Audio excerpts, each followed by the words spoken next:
تازہ ترین ویڈیوز کے لیے چینل کو سبسکرائب کر کے بیل آئیکن اور آل نوٹیفیکیشن پر کلک کریں تاکہ آپ کو ملے ہر خبر سب سے پہلے۔ اور ناظرین، یہاں پر آپ کو افسوسناک خبر سے آگاہ کرتا ہوں۔ سندھ کے شہر تھرپارکر میں جہاں بارش سے موسم خوشگوار ہو گیا، وہاں آسمانی بجلی نے بھی تباہی مچا دی۔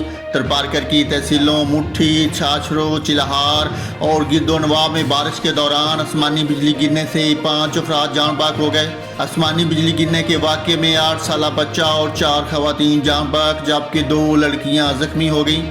اس کے علاوہ تھرپارکر میں 12 گھنٹوں کے دوران آسمانی بجلی گرنے کے واقعات میں 100 سے زیادہ بکریاں اور اونٹ ہلاک ہو گئے۔ ناظرین، آپ کو افسوسناک خبر سے آگاہ کیا ہے۔ تھرپارکر میں آسمانی بجلی گرنے کے مختلف واقعات پیش آئے۔ تھرپارکر اور گردونواں میں بارش کے دوران آسمانی بجلی گرنے سے 5 افراد ہلاک ہو گئے جبکہ 100 سے زیادہ بکریاں اور اونٹ بھی ہلاک ہوئے۔